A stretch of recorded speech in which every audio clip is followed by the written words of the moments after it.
Hey, Breaking Brown family, what's going on? Once again, it's Yvette Carnell. I come to you as I do every Monday and Wednesday at 9 p.m. Eastern Standard Time. I want to tell everybody, hey, we're just gonna get started. We don't have like, we have one specific story we're gonna get through today. One specific story that we got to touch on because it's the news of the day, and we got to talk about how it affects us. We're gonna talk about Bill O'Reilly and his legacy in terms of Fox News and how he got out and what Fox News is doing. We're going to talk about everything from Roger Ailes.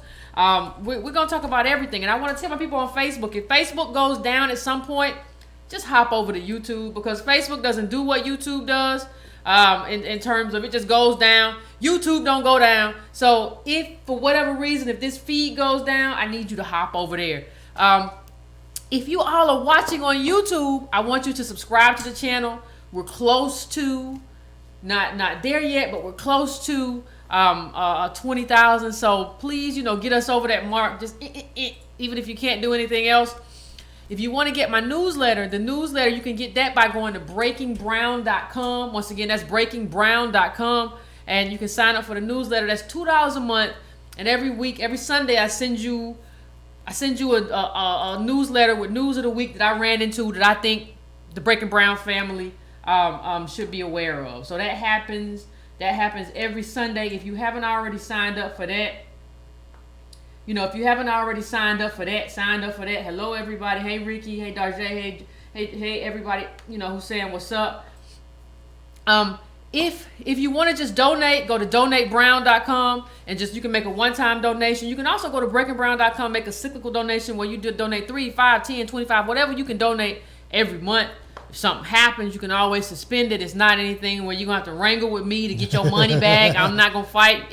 It's not anything like that. I understand hard times happen. So it's nothing like that. You can also go to subscribetobrown.com to just subscribe to the mailing list. Now, that is not the mailing list for the weekly newsletter. It's just a mailing list where I try to put my fans in. So if anything happens with YouTube, anything happens with my Facebook, that I feel secure and I can contact you all without that. That's what that's for. So if you all have had time to get yourselves together and get your libations, please take a moment to do that. Do whatever you got to do, because we're going to get into it. And when we get into it, we're not going to stop. So once we get into it, I'm not gonna stop. So take the time. Oh, Yvette's on. We finna talk about Bill O'Reilly. Woo! So go do what you gotta do. I know. It's Wednesday. It's late enough in the week to drink alcohol. I'm just gonna tell you. If you want to, do what you gotta do. I'm good. Angela, how are you? Somebody said I'm switching to YouTube just in case. I got you, Paul. It's all good. But so let's get started. Many of you already know, unless you've been under a rock working extraordinarily hard today, which many of you have, I understand, but not my crew. My crew also taps into the news, so you all also know what happened today with Bill O'Reilly. Bill O'Reilly is out at Fox News. Bill O'Reilly is gone at Fox News. Now, let me just for those who don't know, let me just give you a little bit of the backdrop, right? It was revealed that Bill O'Reilly had a string of there was alleged sexual harassment, and the company Fox had to pay out millions of dollars. I think it was like $13 million for sexual harassment lawsuits. They lost $400 million in revenue when advertisers started to pull out. This is how Capital makes its move. Capital is moving. Capital is on the move. Capital said you can't keep doing that. We can't keep having that. We got people. We got women. Not the women. Somebody said YouTube isn't working. Check YouTube. No, YouTube's fine. Somebody said, I already said YouTube's fine. You don't know what you're talking about. So stop talking smack. So we'll find out, but share this video. But no, this is what happened. So all these lawsuits start coming in, and Fox News' revenue. America's run by capital. That's why it's so important to have wealth, because once that wealth started being extracted, if those advertisers hadn't pulled out, we'd still be watching Bill O'Reilly talk about stuff he don't understand at 8 o'clock every night. And grabbing butts and, at 10. Allegedly. And allegedly grabbing butts at 10:30. Allegedly. So what you have, I mean, think about this. I want you to think about this for a second. A man who scapegoated African Americans for, since he's been on the air, and he's been at the top of his game for 15 years. 15 years he's been at number one in that slot, raking in that money in that contract. Now he's gone. Advertisers have pulled out. It's over for him. 4 million viewers a night for the first 3 months of this year. Because he went too far, Yvette. He went too far. Yeah, because we're going to get to that, though. Yeah. We're going to get to why he went too far. We're going to get to the fact that he didn't go too far by, do what he do. And we're going to go through what he did. We're just going to go through, we're going to go through in this show what he did. What he did in terms of, because you have to really understand who Burrell O'Reilly is. He's a propagandist.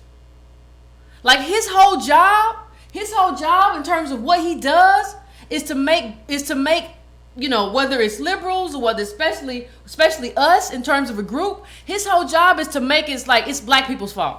Everything, like to individualize it and make it our fault as an individual as opposed to systemic. That's what his job was at Fox. To make it our fault. Everything that's happening to us is happening to us because of some behavior that we're exhibiting, which is outside of the norm. We're culturally deficient. We're culturally dysfunctional in some way. That was his job, to convince his viewers, or not even convince them, to like co-sign that, there's something wrong with these people. There's something wrong with African Americans. That was his job. For 15 years, he broadcast to millions of people that there was something wrong with us. No need to address the systemic stuff that we've been through, from slavery to Jim Crow to redlining to Reconstruction, the Klan, everything. When we had wealth that was snatched, no need to address how there was no law in America that any white man was bound to respect where a black person was concerned. He didn't address any of that. And this is a man who was writing history books. Remember, towards the end of his time at Fox, he started writing about history as if he knew it. He didn't. He still doesn't. But that's what propagandists do. And so what he does is put us in a space where we have to always argue, no, it's not my fault. It's not my fault. What you mean? It's like the Moynihan Report. And for those who don't know, just look up the Moynihan Report. Everything is back to us. It's a cultural failure. Surely the advertisers pulled. They didn't let him go on TV for 15 years. For 15 years. For talking bad about black people. For 15 years. Unsubstantiated. And surely they pulled their advertisements. No. It was only until 5 women. It was revealed that Fox News have paid money to 5 women. Now, we're a whole community. We're a whole group of people. We're a whole race, and nobody did anything when it happened to us, but 5 women, it's over. You could talk about black people like they were garbage, and you'll still get paid? Yeah, I mean, not only you get paid, you'll get rewarded. Like, and let's look at a few examples. Like, let's just, before we get into this, just look at a few examples of him doing this. Now, this is like his job number one. He said black girls should basically kind of wear a shirt that says "Don't get pregnant at 14." All right. And think about who he said this to. That's Martin Luther King Jr. up there. Think about the lack of respect for the person in the room who is the child of someone who gave their life for this community. For him to say that to the son of that person and say, well, because Martin Luther King understood the systemic nature of everything from poverty, racism, he understood that. And O'Reilly understood what he was doing by basically saying, you ain't nothing. I'm going to just tell you, I'm going to just make fun of teen pregnancy in your face. He knew exactly what he was doing, and it was putting it back on us. The responsibility wasn't on the United States government, wasn't on the fact that you have to make us whole because of what you snatched. You have to make us whole because of what you've stolen. You have to make us whole because of stuff like Black Wall Street, where you burn down entire communities. You have to make us whole because of the fact that you wouldn't loan to us. You have to make us whole by the fact that you didn't give us access to capital. You have to make us whole because you allowed the KKK to come into our communities after, during Reconstruction and after that. That's and you didn't protect us. That's good news. That would have been news that mattered. That would have been news that mattered. But you won't get that news. And that's why you have these people like, oh my God, what's going on with conservatism in America? Because we have people like O'Reilly who don't tell the truth. We have people, we've talked about Sandy Darity a lot on this show. Sandy Darity was never invited to Bill O'Reilly's show, where he could address the fact that black people who work harder, and have a full-time job, still don't have as much as white people who don't have that. Black people save more on average than white America, and we still don't have that. Turns out marriage doesn't help either. Marriage doesn't help. It turns out that when people say, well, if you have these babies out of wedlock, you still are struggling. You still are struggling to get by. Everything that they told us to do to get by, it doesn't matter. But he's not going to tell you that. Like, Bill O'Reilly just spent his whole time saying the same thing. Dog whistling the same dog whistle. Regardless of how it impacted us.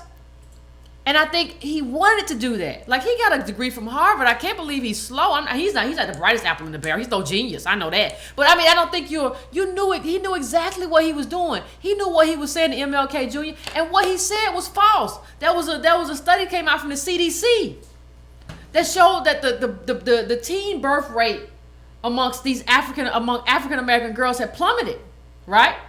So he's telling you, well, the problem is this. Well, that problem is being reduced. No, with very little help from you, from the government. That problem is being reduced. So what you had was a man who had huge contracts, which were just based on lying to people and keeping them feeling some sort of hostility and feeling like it's okay that black people have to live like this because it's all their fault. That's what he was doing. It's all their fault. So it's okay if we live like this because that's the only thing that keeps the rest of America, white America, from helping us. The belief that it's all our fault. If they really understood that this is not our fault, this is not an individual failure. If they understood that, then you would have to say, hey, what's your problem? But he and other propagandists convince people that this is our fault. They even convinced black people. And convinced black people. Yeah. And you have pastors that convince black people. That's not just O'Reilly, who bite off these talking points from O'Reilly and take it and give it back and say, yes, it is our fault. Yes, we're to blame.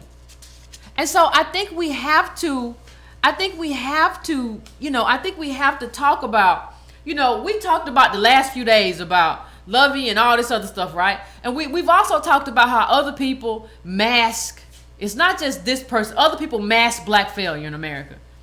And how that failure is masked. And one of the ways that it's masked is by people like Bill O'Reilly, who, regardless of the facts don't matter. Hey, regardless of the facts, I'm going to say what I'm going to say, and I'm going to say it's your fault. Everybody who gets in here, I'm going to tell them too, it's your fault. So his job is to mask the truth and to hide our claim and to just kind of mock us and make fun of us and do stuff to us that he would never do to other people. That he would never do to other communities. That's who he is. That's who he's been. Like, you have to understand. To understand Bill O'Reilly, you have to understand propaganda and the role of propaganda. And his show was nothing but propaganda. And y'all know I have mentioned Oprah a lot of times here. I just want to say that, Oprah had Bill O'Reilly on her show. I just want to put it out there. But Oprah also had Sandy Darity out there, because Sandy Darity's been talking about this for 20 years. 20 years? What? He was where? Oh, she didn't have Sandy Darity out there. Never. And propaganda. This is how propaganda works. You just get the people on there who are not going to say the truth. And let's just go to the next clip. When you want to see, like, just hit it? You just hit it. All right. Maxine Waters. Now, regardless of, I have my own problems with Maxine Waters. That's fine. Those are political problems. But I want you to think about what I just said in terms of what he said to Dr. King's son. And think about what he said to this woman who's like, she's an elderly woman now. And you're making fun of her hair and saying she has a James Brown wig. Think about what kind of person that makes you. There's nothing wrong with saying we're disagreeing with Maxine Waters and say, listen, on policy this and point this on immigration. I disagree with Maxine Waters on immigration on this show. But to think about think about how low you have to go to make fun of this woman's hair. Think about what kind of person you have to be. And think about what kind of person you have to be to support somebody like Bill O'Reilly who stoops this low. And the reason he came back and had to apologize because he thought it was going to hunt. He likes saying stuff in front of his group that a lot of people say in private. So I'm gonna say this. This is gonna really, they're gonna really get a kick out of this. They're gonna get a kick out of me talking about Maxine. I'm gonna do that on the show. That's what he does. Like these are like I don't like these are just not good people. Like forget about all the politics of it. This is not a good person who would do that. Like not even recognize her as an elder. She's just like something he can pummel. He doesn't see her as this elder person. She's just a black woman, and what does she matter? Right? That's who he is. That's who Bill O'Reilly has always been, a propagandist who mocked us and made fun of us. Not to get any policy solutions. He don't care. Not to get to the bottom of it. He doesn't care. He never cared. Just to kind of for giggles for his audience. That's what we were. But who put him on? Fox and Murdoch and Els and all of them. A lot of money got passed on. A lot of money changed hands mocking black people. That's what they do. I mean, you think about how they used to. I mean, it's so sad that we're in 2017 and like it's nothing changed. Ain't nothing different. What's different? What is different now? Like they used to draw pictures and have us shuffling. Like now they just like put O'Reilly on and they can and her James Brown wig. And not to mention James Brown is dead. Like not to mention like you don't. I mean his family's still here. Like what kind of person? Like it's funny to me that conservatives talk so much about character. What kind of character does that show in a human being to say something like that? And he's so unserious. It's like he's a teenager. He's a teenager. Like he's just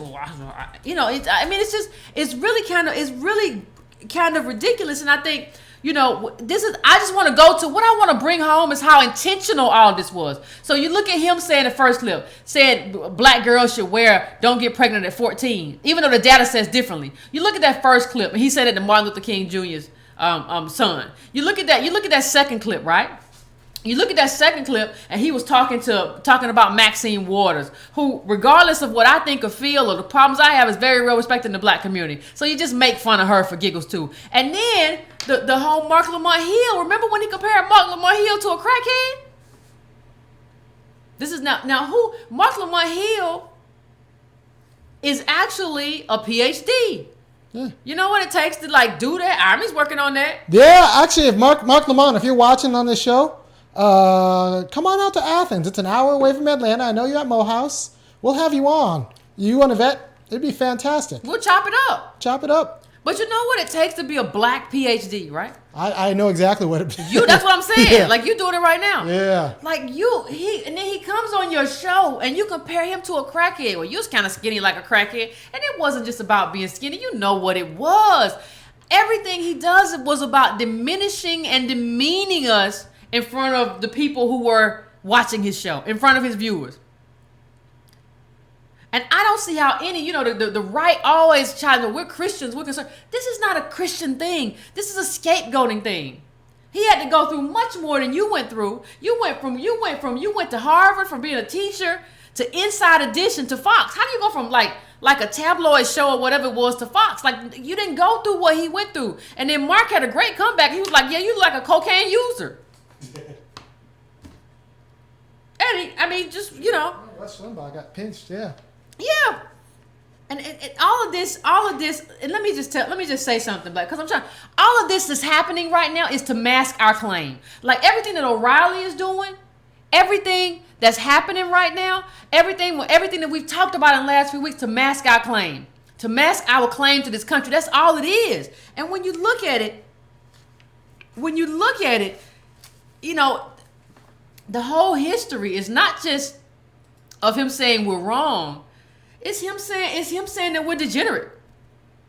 That's what he said. This is a degenerate group. They're not deserving of anything more than they have.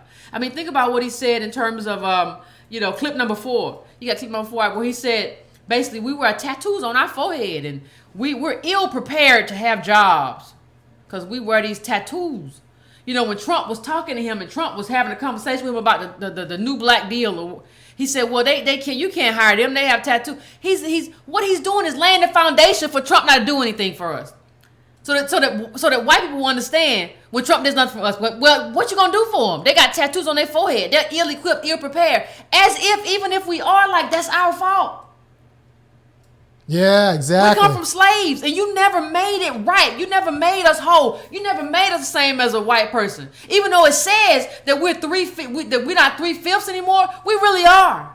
And no fault of our own. We're 3/5 because you all have access and we don't have any access. I know I have a lot of white people. Class, you have your rich, you have your middle class, you have your lower middle class, and you have your poor. That is a class structure that makes sense in a capitalist society, right? We don't have that. We're flat. We're all working class poor. All of us. And don't tell me about Oprah because she's an aberration. When you do data in terms of economics, you cut off the top 5 and you cut off the bottom 5. She don't even matter. I keep telling you that. Stop looking at your life through Will Smith and Oprah. When you do data, it doesn't matter. It does not matter. You cut off the top 5 and the bottom 5. You can't look at your life through people who got away. I keep telling you that. Get her out of your mind. And half these people ain't got as much money as you thought they had. If Discovery pulled out on Oprah, she'd be screwed. She ain't got y'all act like Oprah got $500 million sitting in the bank. She don't. That's not how valuations work. So I mean, that's the first thing we got to kind of get our head wrapped around. There's so much stuff that we don't understand. And even in that clip, he said, well, black people, they can't necessarily work because, they have tattoos and, they have to be able to work at Apple. Like Apple is some big thing. Like Apple is something to write home about. People, you gotta stop looking at these people and respecting these people like they're just wonderful and they're just like brain, they have an IQ of 175. They're innovators. No, they're thieves. They're thieves. Put up that clip right there about, did you know Steve Jobs? Did you know Steve Jobs and the heads of all these different companies colluded? That they colluded, look at that headline, that they colluded to keep down the salaries of people at their companies. And people tell you, well, the market will pay what the market, but there is no market. It's just rich people who get together and decide what they're going to pay. That's what happens. What you mean a market? And then sell that to you, and then sell it to you. That's all they could pay. Yeah, well, that's all we can afford to bear. I mean, the market can't afford to bear anything more than that. That's all. No, it's not. You little line deaf. Like, that's not. So don't let these people tell you, well, you have to be able to work at Google. Like, these people are doing something. No, they're stealing. Steve Jobs, there were emails between Steve Jobs and I think it was the head of Google, like going back and forth about how they were going to suppress wages. You don't get that much money like that. You don't get that much money by just being innovative. And the reason, and they're monopolies. So monopolies get to cover everything. It used to be a time that we broke up monopolies in this country. It used to be a time that Democrats broke up monopolies. They wanted competition. Now we're not breaking up anything. So they can say, hey, we innovated. Woohoo, you know what we did? We got your new iPhone. And we made it longer. So you're telling me, it's not innovation. You're telling me I could be a black entrepreneur, come up with the next Uber, and then what would happen? You wouldn't get no money. I wouldn't get any money. You wouldn't get funded. And then if I got $1, someone would come in and eat me. Someone will come in and eat you. I mean, you think about these people have all these intellectual property attorneys and everything. Team of lawyers will come in. They will come in and eat your cookies, eat your cake, eat your cookies, take everything out your house. That's what they would do. And what they do, like what Google will do, I mean, not Google, what a lot of these big companies will do, no, I think it is Google. If you're not reaching like a certain number of people, even though if you have a nice innovation that's good for people, they'll shut it down. They'll buy you to shut you down. Even if what you have is good for regular people. That's what monopoly does. Monopolies are not good for countries, but that's all we have. And Obama didn't try to stop any of it. He didn't try to break up anything. The banks, these companies, all these mergers, that's what you have. You have less innovation, but that's what we're dealing with now. I mean, Clinton killed independent media with the Telecommunications Act in 1996? Yeah, he killed independent media. Yeah. That was it. But now you're at a space that if you don't have the approval of these companies, we're almost getting to a point where you're not going to be able to do independent journalism anymore. Right? So Google has AMP. YouTube is doing what it's doing. Everybody's doing what they're doing. And if they say we don't want you on the network, then how am I gonna reach you? How do I reach you? You're not gonna show up. You're not gonna show up every day to the website because we're not even trained to go to websites anymore. We're not trained. You're not trained to log on to Breaking Brown. You're trained to come to YouTube. You're trained to come to Facebook. You're trained now to come to your Facebook and see what's on your Facebook. So they're controlling journalism. Now, I want you to think about that. But back to O'Reilly. And throw up, you know what, just for giggles, since O'Reilly like giggles so much, throw up clip number 6. We talk about how smart people are in Silicon Valley. They're so much smarter than us. Yvette, we have to be more like them. We have to be more innovative and ingenuitive. Let me just show you. I want to just show you why you sound crazy. Silicon Valley's 400 juicer. These people invest like $4 million, and this juicer that don't even do nothing. You can do it with your hands. Millions and millions of dollars. Then you know you got Theranos. If you don't know it, look it up. She's just a thief. I mean, you know, in a company. But I mean, what's the Yahoo girl's name? Meyer. No, she got paid so much money for being incompetent. Black people, we have complexes because we think we're not good enough, not smart enough, that they have some sort of magic juice.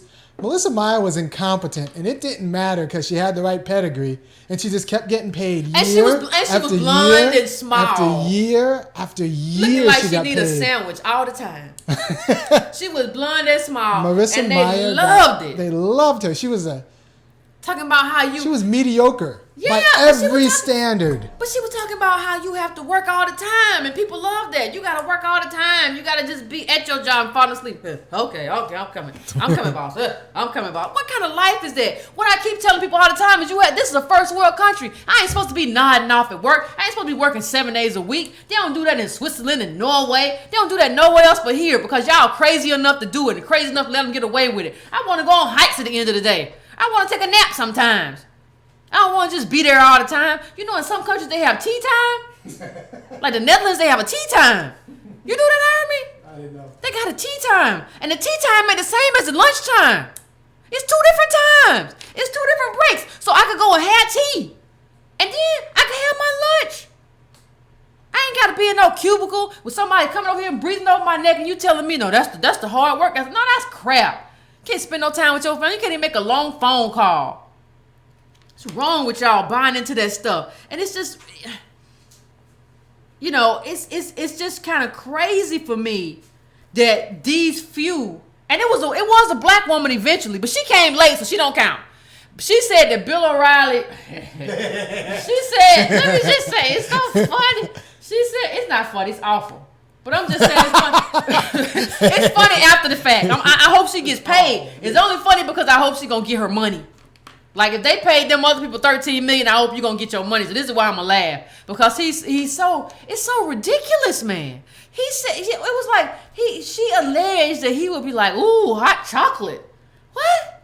You all nasty. Like that's some old, like who says that? Like what's wrong with him? Ooh, hot chocolate. And then he would make grunting sounds like ooh. But you want to call me a name. You want to say I'm degenerate. Who does that?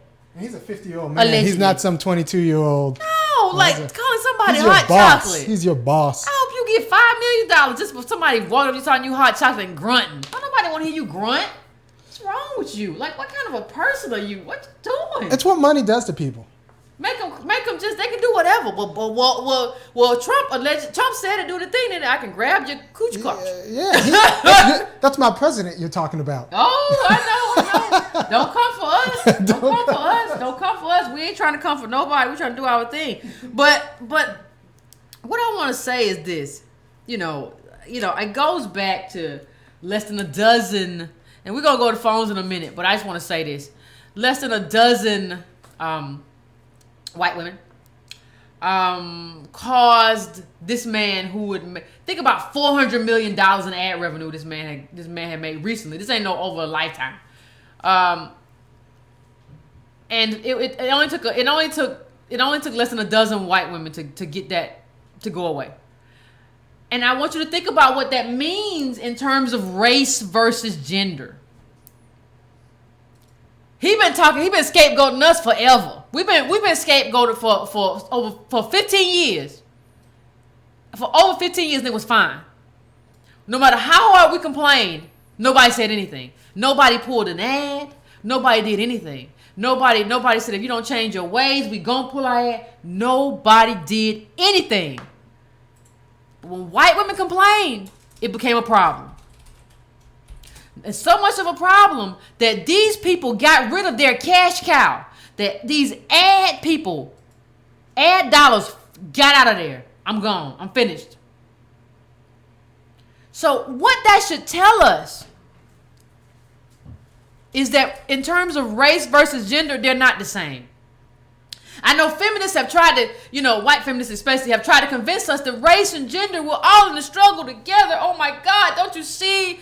Oh, all the misogyny I'm living is so awful. Ma'am, hush. It's not the same. And Ironman's been reading up on a little theory which kind of explains why it's not the same. Right? Which is that, they need women. They live with, if you're a white man, you probably live with your white wife. You probably live with your kids. You have daughters. You might have an aunt. You have a mother. So there are limitations to your violence. There are limitations in terms of what you can inflict on women, and it's connected with paternalism. There is a connection with paternalism. So yeah, I want to direct you, but I'm going to take care of you. Yeah. That doesn't happen with us in terms of racial groups or ethnic groups. Okay. It's not the same thing. So what we suffer under is much more severe than what they deal with. And when they tell you that it's the same, like what I'm dealing with the same, it's just not true. Right. It's just not true. And I think part of what we have to come to terms with this Bill O'Reilly stuff is that it's just not true. And that matters. And that matters in terms of our politics and how we deal with white women. And it matters in terms of them getting affirmative action. I have said a long time ago that on the affirmative action sheet, when you apply for a job, the slot that should be number one in terms of consideration is African American descendants of slaves. Yeah. Period. You don't get to be just like me. You don't get to be a white woman and be just like me. You don't get to be a Latino who just be just like me. You don't get to be a black immigrant and be just like me. No. I have a special place. You should be able to walk up in the line and be like, I'm a descendant of a slave. And people walk out the office and be like, she gonna get the job. Dang. I'm gonna interview, but I don't know if I'm gonna get it. Because we got a descendant of a slave up in here. That's how it should have been a long time ago. But we don't understand, and we've gotten talked into things, and we've gotten bamboozled and confused into believing stuff that's true that's not true.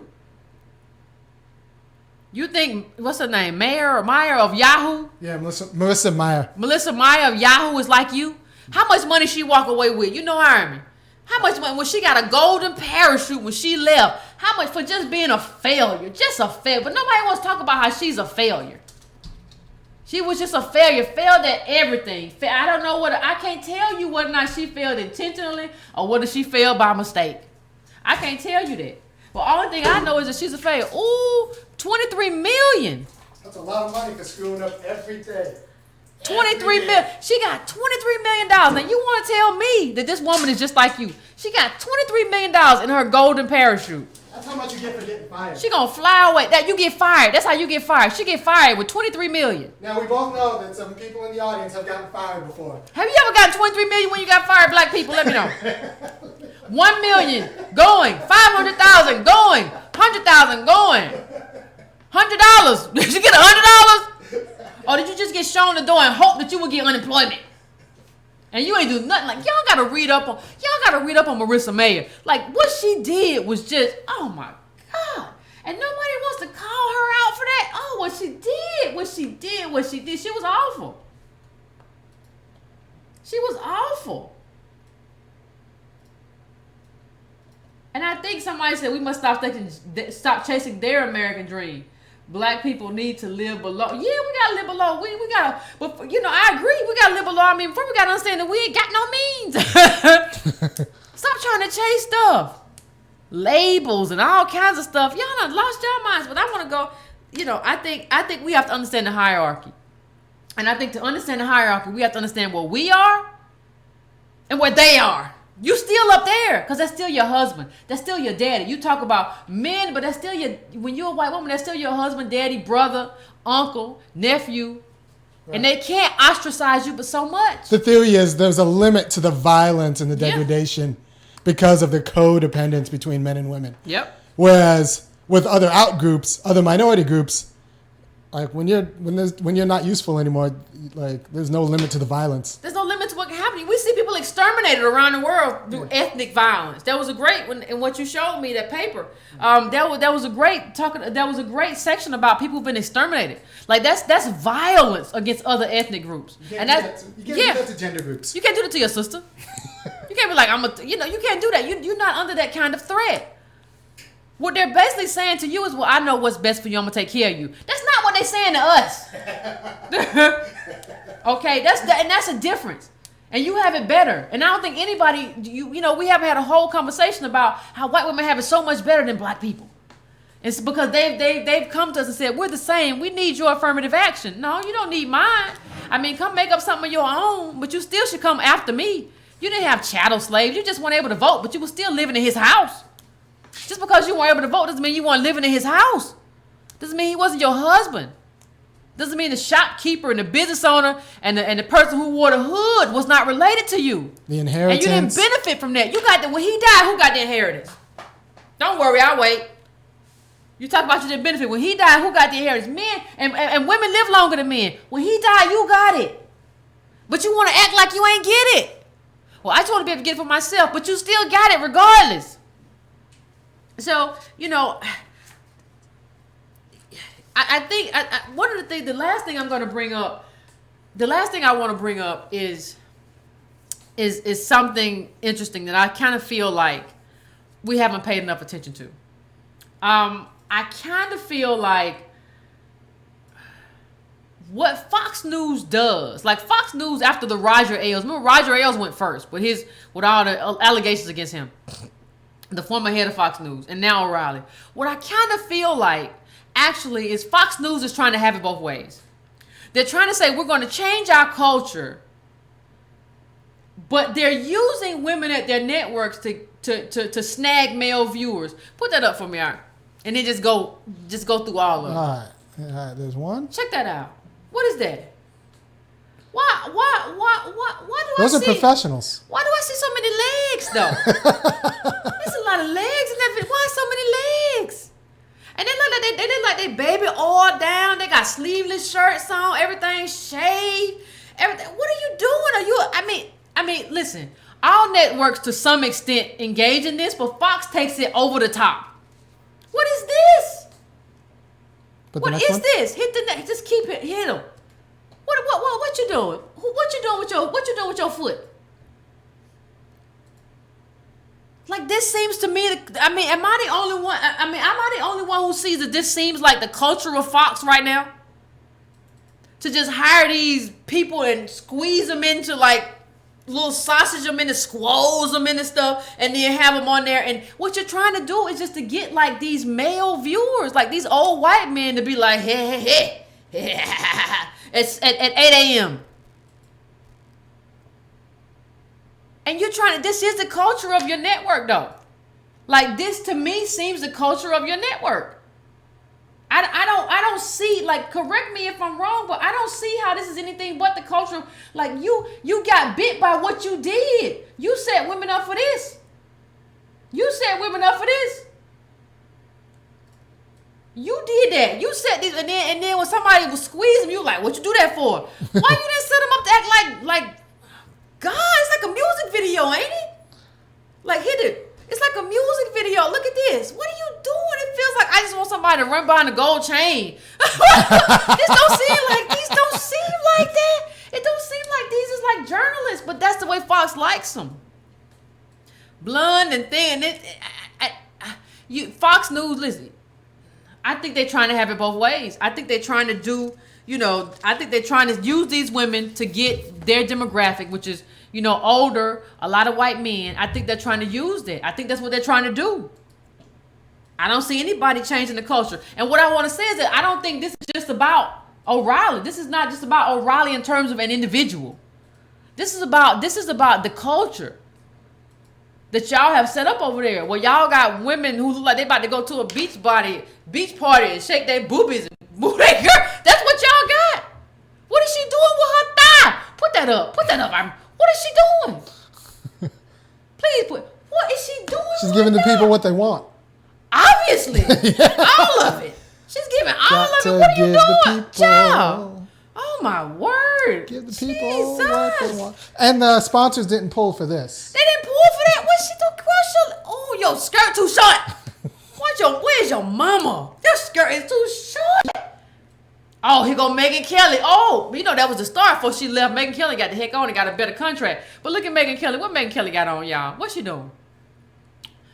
I'm just saying.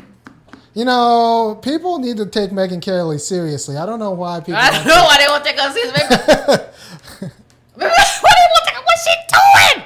Like I get in trouble for not combing my hair. Yeah. I mean, I just don't understand. I just don't understand what people. That's what they're. But that's what Fox is also in the business of making male viewers kind of stay tuned, and that's kind of how they. That's kind of. So you can't tell me, well, we're changing the culture of our network. No, you're not. No, you're not. No, you're not. I don't see them. I don't see any of the men like that. What the men? The men are just funny looking and weird. You ever watch Fox and Friends? No. The men are just funny looking and weird, and one of them looks kind of like a platypus. Yeah, it's a lot going on. There's a lot they going don't on. They don't have to be good looking. Well, in fact, it kind of pays to not be, because you're saying America, you deserve, you know. Just based off what? Yeah. Yeah. Just based off what? So I don't know. I just don't. Ladies and gentlemen, I just don't understand. For me, I think maybe we get a moment, right? Cause Tucker, if you think Tucker Carlson is gonna be the next Bill O'Reilly, you got another thing coming. You know that little child. He ain't got it. The only thing they got over there right now is Sean Hannity. He just angry all the time. I don't know, but he ain't got. So I think this is a moment, like in terms of where this goes for us. I think this may be a moment for us to kind of, at least in terms of the guy who did propaganda the best, I think this may be a moment for us to have a respite, right? And actually kind of have a conversation before they find the next O'Reilly. Because now they got Sean Hannity and then Rush Limbaugh's on the radio. Who else you got? Nobody's really good at it. These were good propagandists. They knew their craft. They knew their craft well. I don't know who else you got. So I think that's, in terms of where we go, I think that's an opening for us. It's not a big opening. We don't ever get a big opening, but it's an opening all the same. So now I kind of want to hear what y'all got to say about it and what y'all got to say about Mr. O'Reilly and everything that happened. You ready, Aaron? Well, yeah, but we're carrying a good number of you. Tell the people who you are. BreakingBrown.com, Yvette Carnell.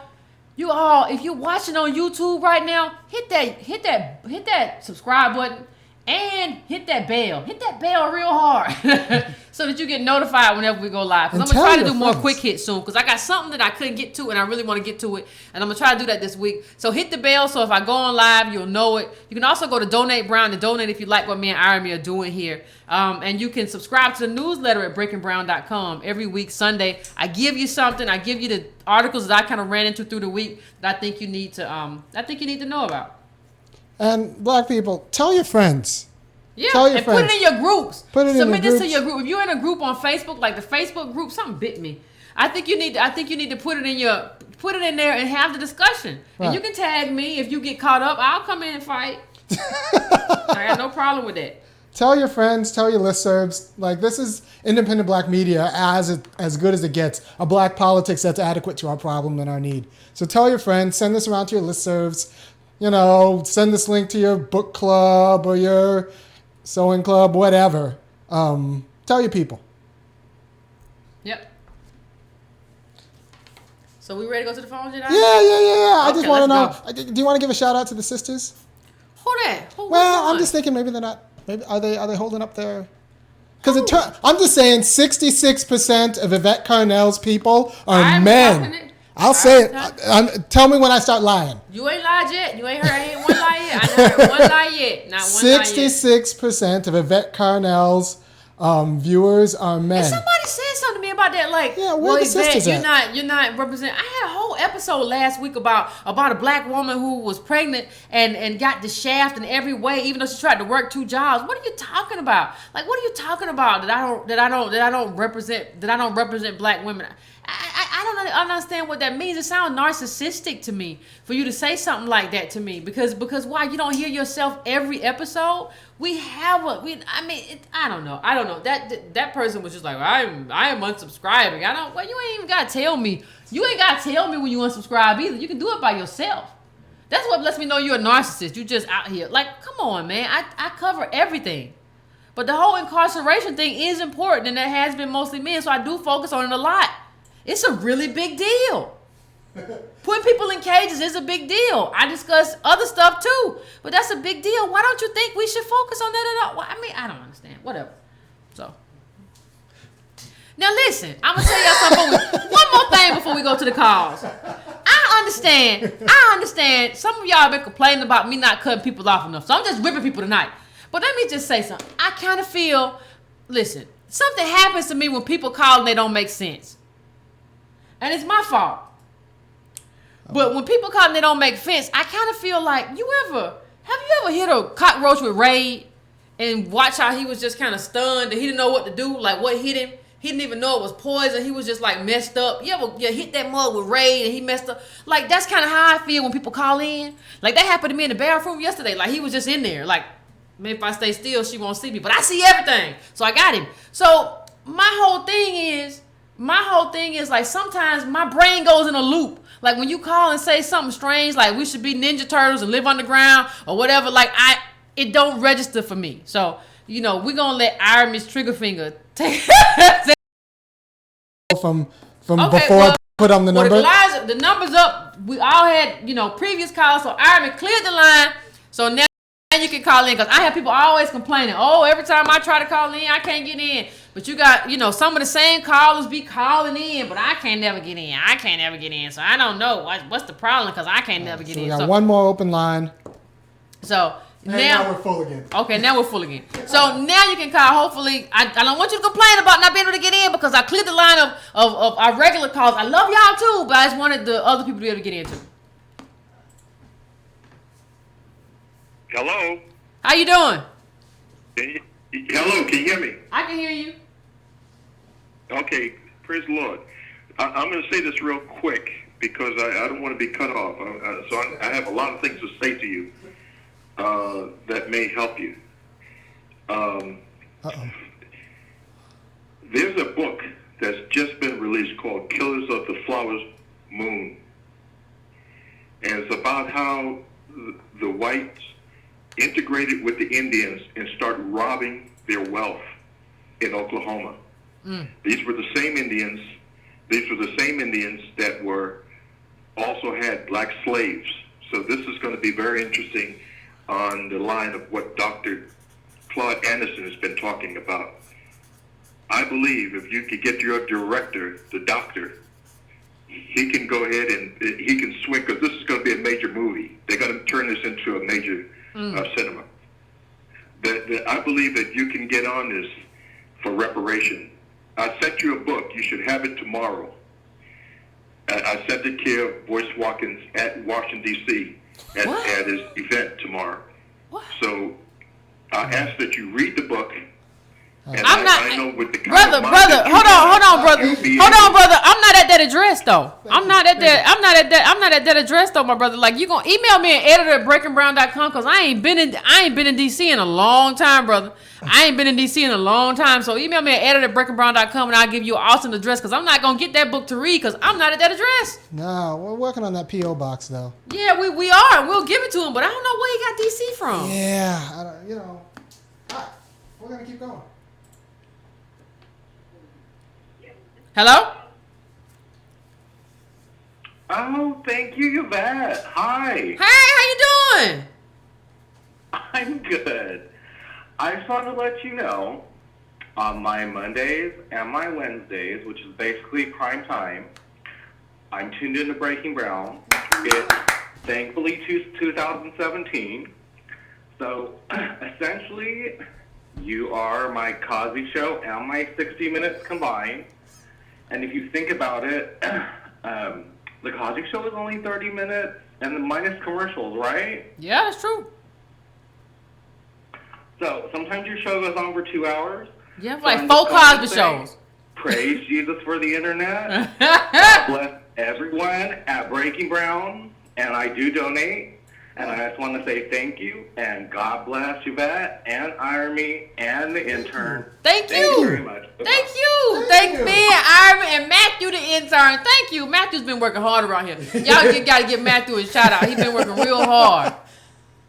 Yeah, I love we ain't got a lot to pay him, so he's slave laboring. Yeah, we should have a Matthew fund. If you want Matthew, we're gonna start a Matthew fund. If you want Matthew to get hooked up, we're gonna give you a different fund to donate to. Go to breakabroad.com, sign up for a monthly. Some bit me. I bet it bit me right during the show. It was somebody sent that bug. Y'all ain't gonna make me fool. Y'all got voodoo. Hi. How you doing? Fine. How are you? Thank you so much for your work and your. I just really appreciate this show, and I appreciate you and all the work that you do for the community. Is the number up? So I just wanted to let you know. Right there.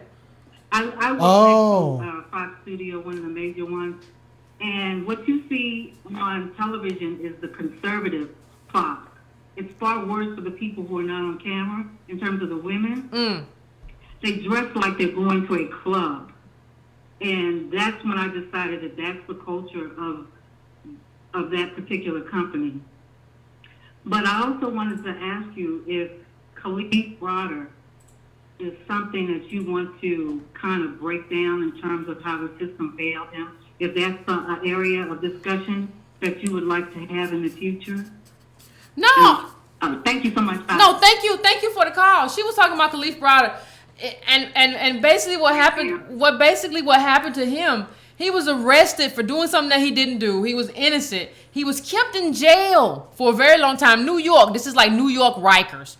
He was kept in jail for a very long time, years, right? For a crime that he had not committed without trial. So much for the Constitution and a speedy trial. He was kept in there without trial, and he was eventually released, and he later committed suicide. And he talked about, before he committed suicide, he did some interviews, and he talked about the abuse that he had endured while in prison from both prisoners and guards. So, it might be good, like the caller said, it might be good at some point to discuss that, because we always, on this show, we talk about, people living in cages, but we don't really think about what that means for them. There was another guy who got out of prison. I remember he said the officer spit in his food, These are the kind of things that happened to him. He said guards tore up his letters. This is not Khalif Broder. This was another young man. But we don't think about the kinds of things, just not only living in a cage, but what it means to what a lot of times, too many times the guards who were there, what they do to these young people to destroy them and destroy their spirits, so that they'll never be functional again. So, thanks, caller. Yeah, let's do some work on that. Yeah. Hello, Yvette Carnell and Matthew the intern. It's the Watch Night protege again, and calling the wall. So I'll make 3 quick points so I can get out the way for some new callers. First point is that, as you guys always say, we have to understand where we are, which is basically we're a poor community and we are owed good government. Not needed. We need it too, but we're owed that. That's baseline. Second thing, we have to live below our means, this new time of austerity with capital and March.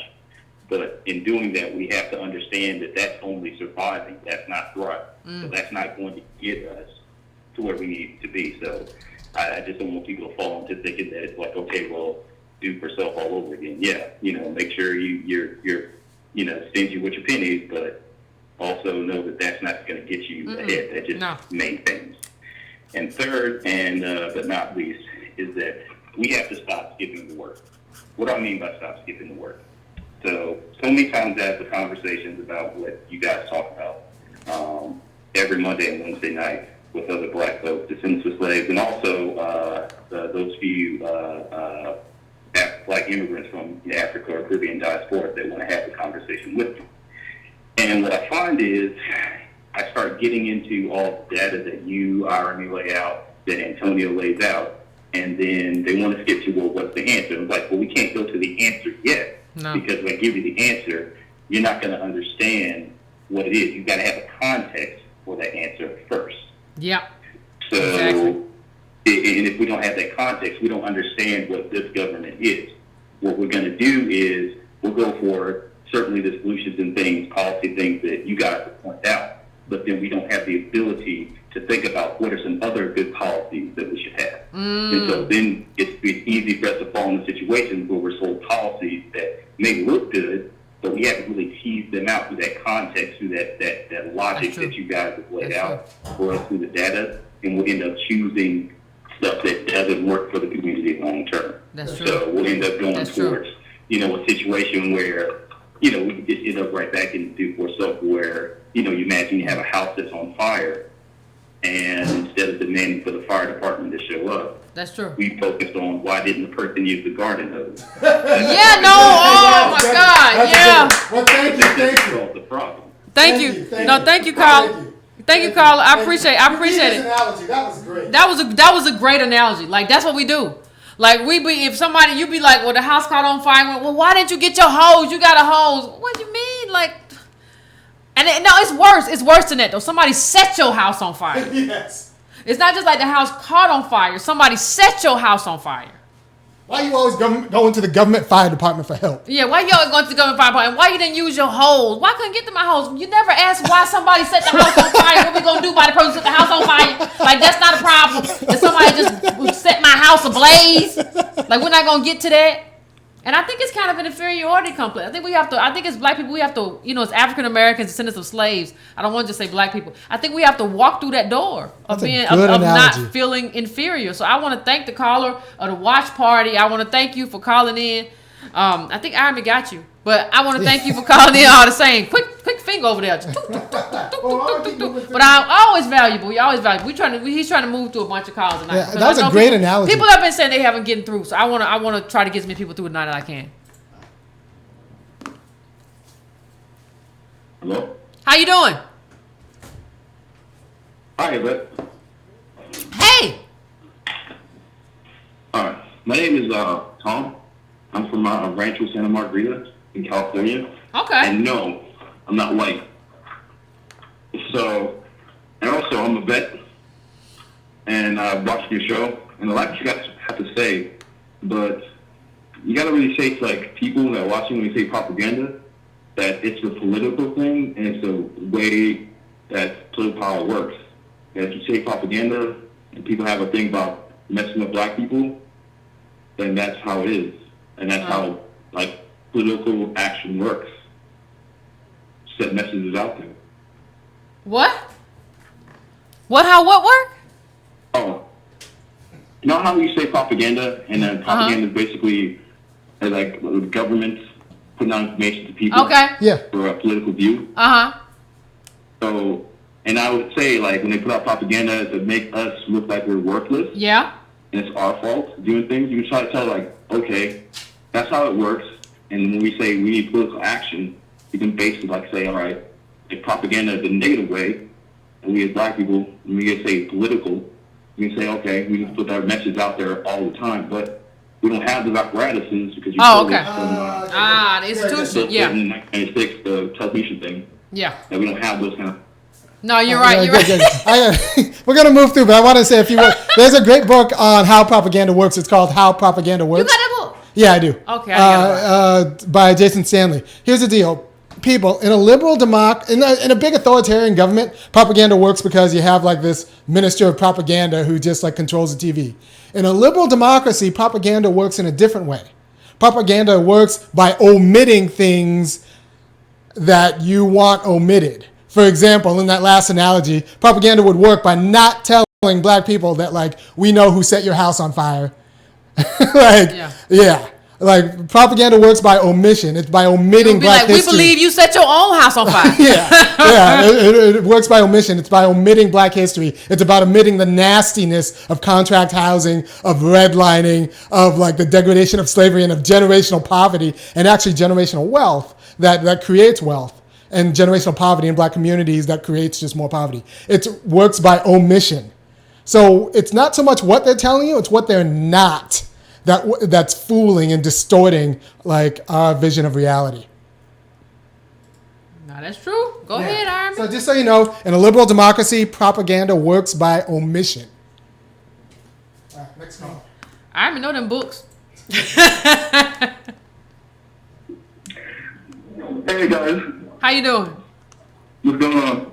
Not much. Good. So I had 2 points I wanted to touch on real quick. The first one on Bill O'Reilly getting fired, I guess, or axed from Fox News. I think it gives us a little reprieve from like overt kind of white supremacist rhetoric and like excusing the system for screwing us over for, I guess, 500 years. So it gives us a little bit of a reprieve from that. And the second point I had to make was, so you mentioned how, or Aggie mentioned how 60-some-odd% of your viewers are men, and how a lot of the women are like, they don't feel represented by you. I kind of mentioned it to Army last time, but this is Leroy, by the way. So I think the gender warring in our community is so real that a lot of our sisters feel abandoned by the men. So just mentioning things that affect us in particular as black men, the women get mad if you don't say something about them. And I think that's real tragic, because I watched your panel discussion and you brought up, you know, the prison incarceration and how essentially the system sees black men as the number one target. But black women get mad when you say that, because they feel like they feel neglected or abandoned when you mention how the system kind of comes at the men in a different way. And you know, I think that's really sad that they kind of put black male abandonment on the same level as white supremacy in a lot of ways. And if if you can, could you speak to that, please? Thank you very much. Okay. Thank you. I appreciate that. I don't even know. I don't even know if it's that. I think there are some, and I don't think it's all. I think there are black women out there who understand incarceration, who understand, they had incarceration worse, but we also support it, but they understand the primacy of incarceration. But and we understand how it affected the family. But I think for some women, they equate black men with white men, right? In the sense of how these people relate to each other and what white men have. You don't understand that white men, not all white people say, well, I'm poor, I'm a poor white man. But it's still like you have social capital, and not only that, if you don't have social capital, you have wealth. So you have something, you have some agency. I think there are some women who don't understand how little agency black men have. It's one thing if they're wielding wealth and they're just wielding it in a way that doesn't matter. But we're talking about 1700, the middle black family. We're talking about 40% of black men in like the cities like that I brought up the other week, like these black cities who are unemployed between ages 18 and 34. You don't have any agency. So like it's kind of like in some ways when I see some black women say that, it's kind of like, okay, you want black men to be white men. Because that's where you get that at. That's all the stuff that you're saying that you want. You get that from white men. That's who, because they have money. They got inheritance coming. They have social capital, so they have connections with this person and that person, and they can make stuff happen. They have money relative to white women, whereas that's just not the case in the black community. Yeah. For a reason. Black women have always been like. I can give you the data, but black women have always been better educated and in a more stable labor market than black men. So if you're a black woman, you're gonna end up dating down, or you're gonna end up like alone. And that's the state, like that's where we're at right now. And because we don't realize that we're poor, it's not even dating down because you're poor too. You're poor too. Even if you're like, well, I have a decent job. Nah, you don't have what white people in this country have. You just don't. Like you think about middle black family has $1,700, middle white family has $100,000. Has 100,000, 1,700 versus 100,000. You're poor. You're from a poor community. How do you come from a poor community and say I don't want to date down? That's not how. What do I say all the time? That's not how any of this works. Like you're going to be in a position where you're going to have to do that. And even if he's good, you're going to have to expect that at some point he might get fired. Yeah. He might not have a job, So all of that goes into what we're talking about, So this whole idea of, well, I should have this and I should have that. I think in every aspect of our lives, in every aspect, it's time to stop modeling ourselves Like Bernard said a while ago, it's time to start martyring ourselves with white people. Like, you can't do that. We got to figure out something our own in this community. We can't treat white people like, you know, like they us. And this is white people. He just got white skin, and I got brown skin. We the same. No, y'all ain't the same. You ain't the same at all. So yeah, even something as small as like expecting to get taken out to dinner just needs to be. They're gonna kill you, Iris. Yeah, it just needs to be rethought. I'm just saying, like, I'm not saying like. Get it now. Yeah. I'm not disagreeing with you. I'm not disagreeing with you. Just foretelling the future. Y'all better go on a picnic and make some sandwiches. That's what I got to say. Y'all better go on a picnic and make some sandwiches because y'all got $1,700. Get a loaf of bread, buy some meat or whatever, and put some mayonnaise and mustard on that thing, and get some chips and go to the park. Take me to Red Lobster. You better sit down. You're on. Hello, caller. Hello? Hello? Yes. Oh, wow, okay, look. Hey, Hey! I'm Erica. I actually was at the New Black Sex panel. Yay! Second row with the hair wrap, who kept looking at Yvette every time the Dominican man spoke because I wanted her to just shut it down.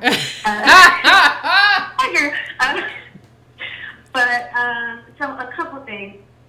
Hey, can you hear me? You good? I can hear you. Okay.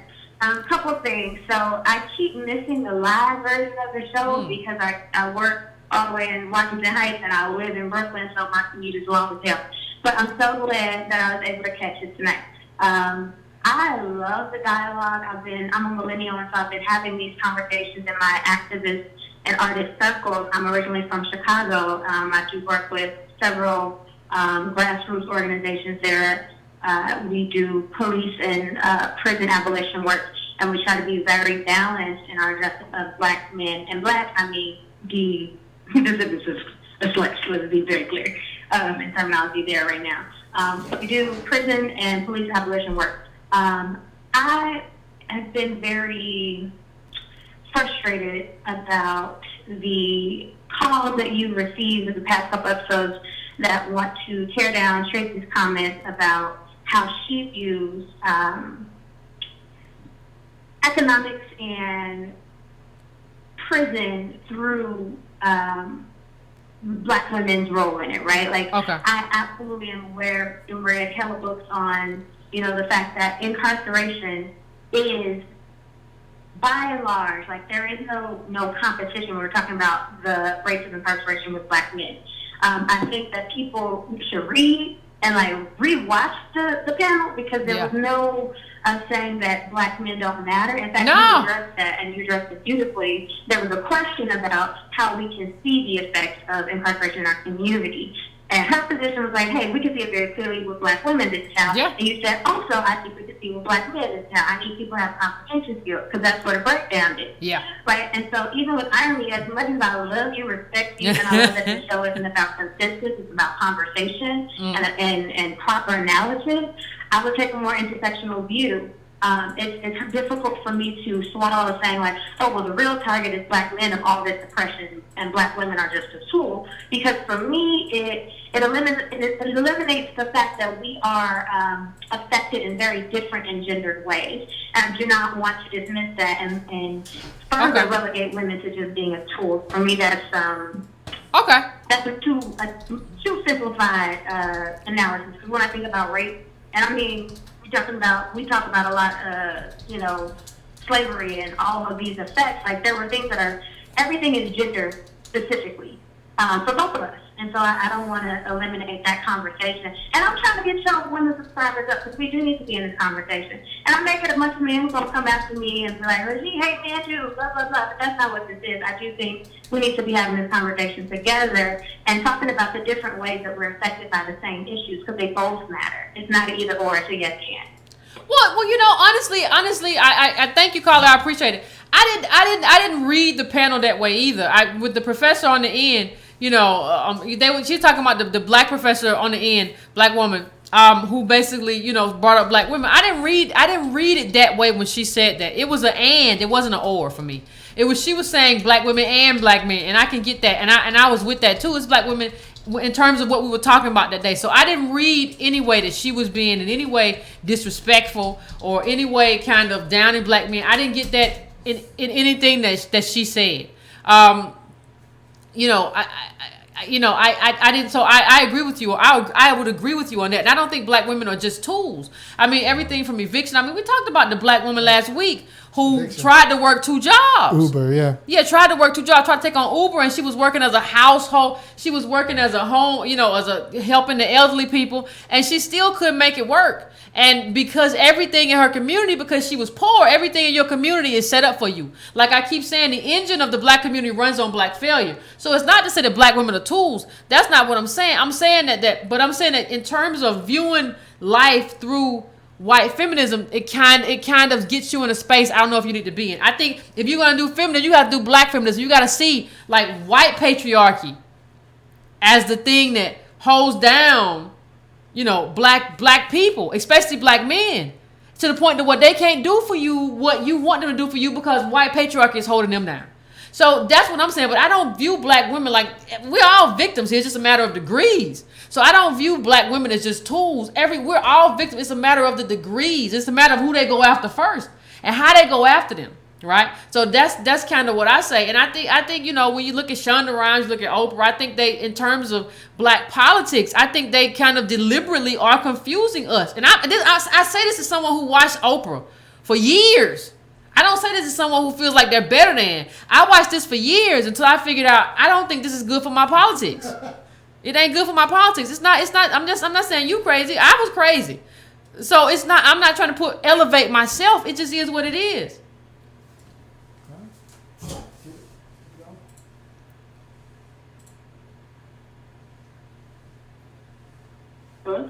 Hello?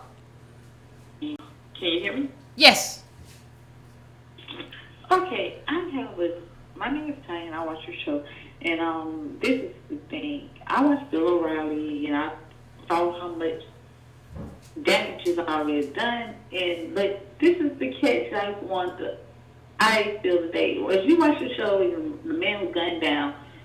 All white men, but one thing that triggered me, and I want your view on it, is he was homeless, and they said he has SNAP. Now, do you think there's going to be repercussions for if they keep going on in poverty like that? Repercussions like what? People snapping? Yeah, they just gun them down. Like he's a homeless man, homeless African American man, well young. Let me just. Thank you, Carl. Let me just address that. Thank you, Carl. I appreciate it. Context. Let me get a context. What happened? I don't know the context. Well, damn. Well, listen. She's talking about the man who was homeless who gunned somebody down. Listen, let me just tell y'all something. I'm just talking about this because we also saw y'all also see the story a few weeks ago, where like this black man gunned down his wife, and then we saw they say now it may be suspicious, so I don't know, the black woman in the river. I just want to say that I think as we go forward, we're going to see a lot of crazy stuff happening from people that you wouldn't even expect it from. Because a lot of black people who haven't been listening to us, haven't been talking to us, don't know that we're about to go over a cliff.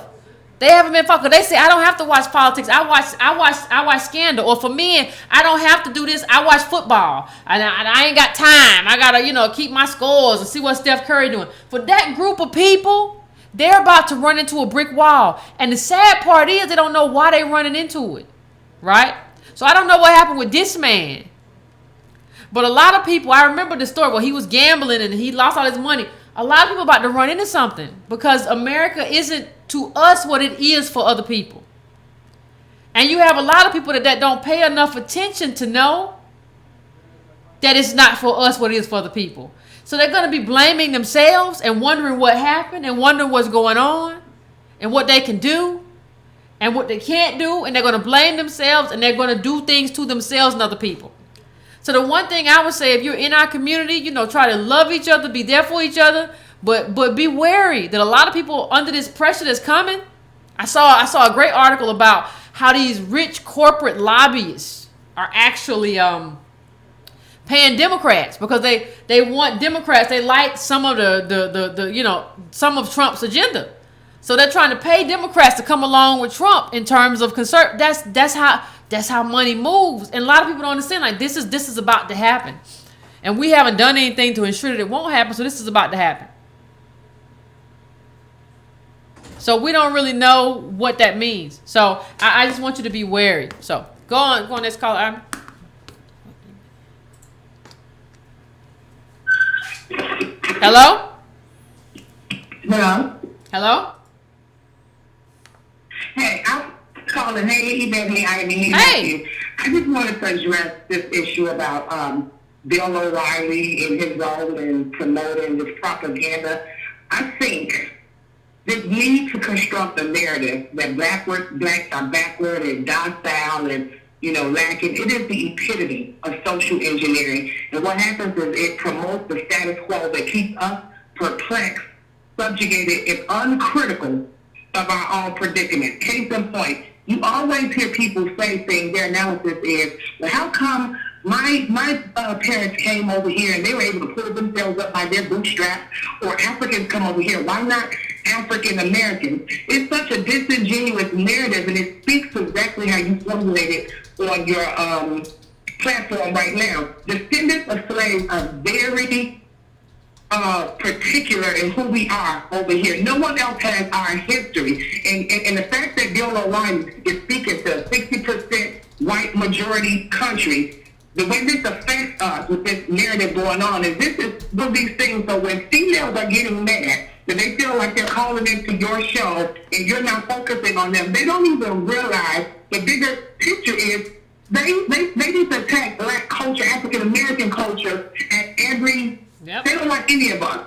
And the way to dissemble us is to come through the black male. We don't ever question violence is going on in the major cities. Has a direct link to when deindustrialization happened in the 70s. 70% of our households were male-ran, and they were blue-collar workers. Mm-hmm. So when you move those jobs to the suburbs, you introduce unemployment. You introduce households that were ran by men. So when drug laws was introduced before crack hit, you shelter out all of our black men. Women's issues we are facing in our communities is because they targeted the black men. And anyone who can't put these things together, now it's just time to wake up. So that's all I just really want to say. But my question to you, Yvette, is what do you think about Marx's analysis of capitalism? And are we living in that right now? I think. Well, I'll answer that first. I think Marx's analysis of capitalism and what's wrong with capitalism is the best I've ever read. I don't think anybody has done a better analysis of the boom and bust and who gets all the wealth and who gets all the poverty than Marx. If you can find a better analysis of capitalism than Marx, in terms of what we're living through, from the S&L crisis to the recent boom and bust where we bailed out the banks, Marx predicted all that. Like, he talked about that. And what European countries have done is said, we understand the failures of capitalism, so we're going to have a robust welfare system, because we understand that capitalism busts and it fails often. And when it fails, we want to take care of our people. None of that happens in America. America's just like, the failure's on you. So in terms of Marx, I don't think anybody explained it better. I mean, and don't criticize me if you never opened Das Kapital. I don't want to hear it. In terms of what she said, like, I think she's exactly right. This isn't about the individual, and I think if you get yourself in here and get your ego in here, you're gonna just be confused. This isn't about an individual person or individual. This is about like what she said, like those factories. Like, you used to be able to, my parents were factory workers. My daddy made more than my mama though. So like, they were stable, right? And now we don't have that no more. So what does that mean that the black male's been taken out of your house into the jail? And not just as a wife, but as his brother, his cousin. You could call him, do this for me, help me out with this, loan me this. What does it mean he's been taken out of to the jail? And he's been taken out of it because he had no options for work. What do you do when there are no options?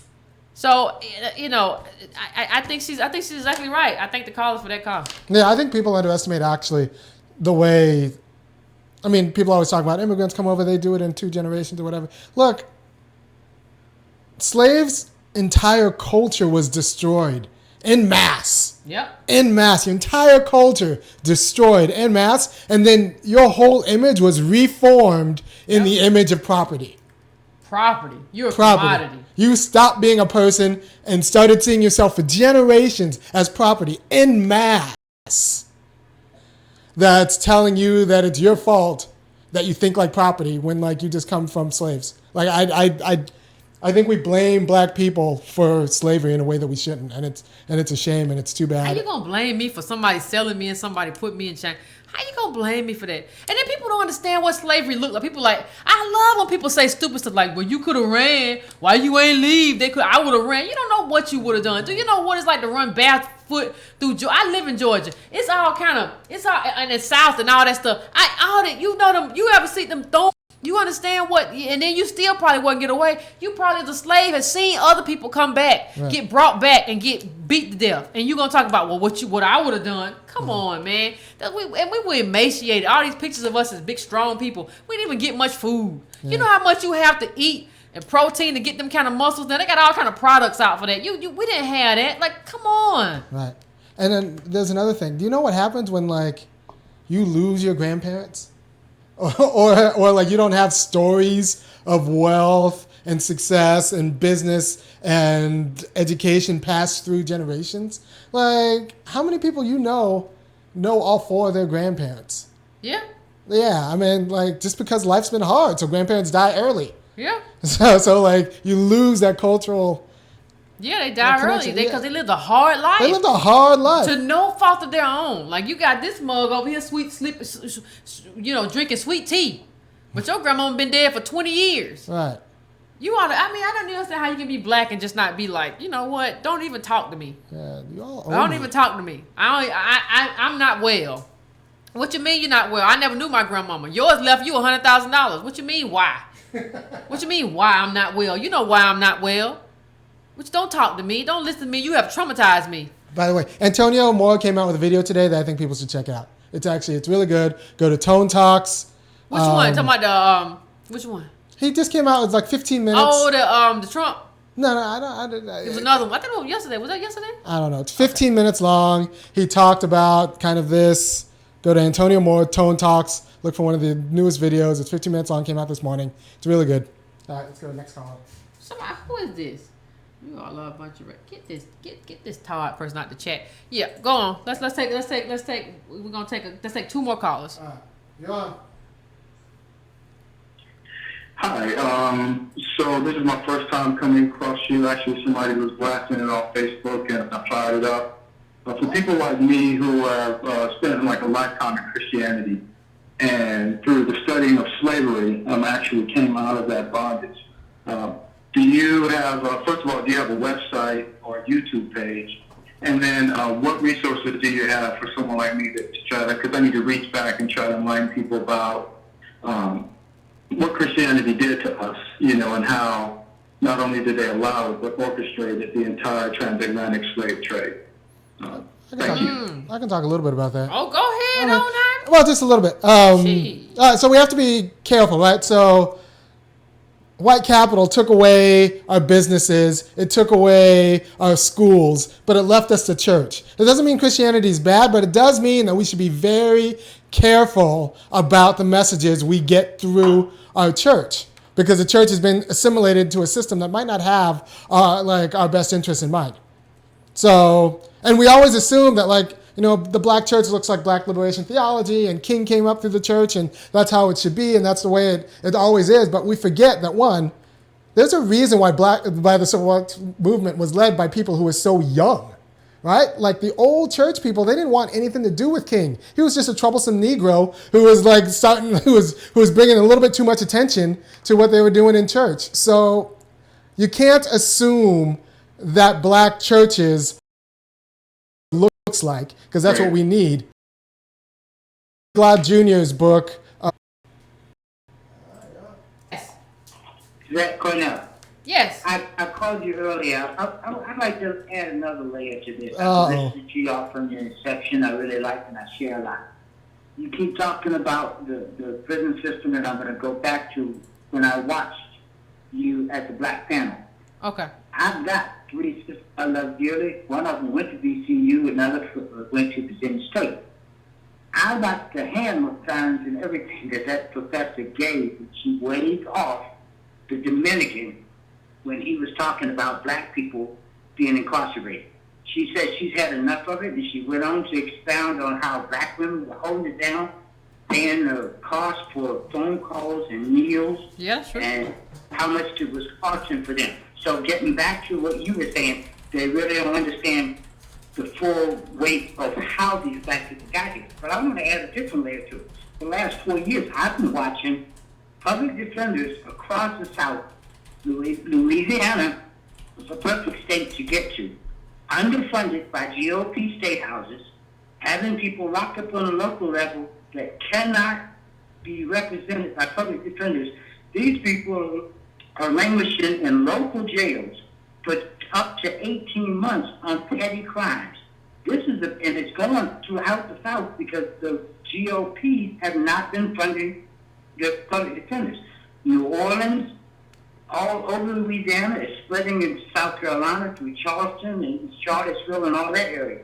This is about to be a bunch of people dumped on the street that now they're not going to be able to put money on their books. They're going to be at your house, under your roof, and have to be locked up for 24 to 36 months, mad and angry. You're going to see more of these shootings. You're exactly right. Falling up.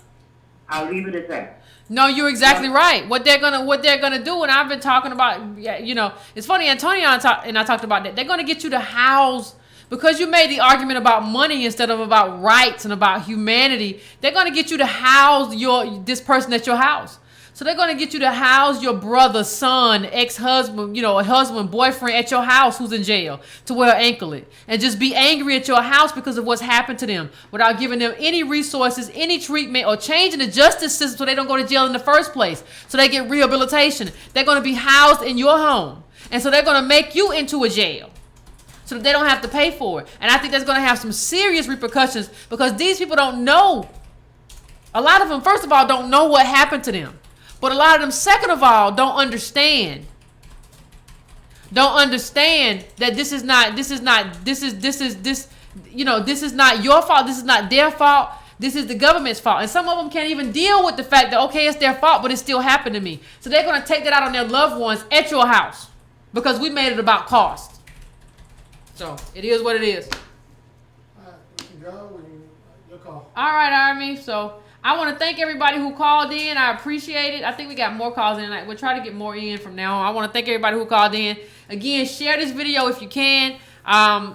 Go to breakingbrown.com. You can subscribe to the newsletter. You can also subscribe and just make a monthly donation. If you have been subscribing to Breaking Brown and donating to Breaking Brown previously, you subscribed and you've been making a donation every month and you're not getting the newsletter and you want to get it, please just email me at editor@breakingbrown.com and I'll add you. Make sure you subscribe. Make sure you share everything. And like this. If you're watching on Facebook, please just like it. Go up and hit the like button because that kind of determines how many people are able to see it. And share it in your groups. Share it in your groups and don't be afraid to have a conversation because we got to start having this conversation. It's all about political education. So, appreciate everybody.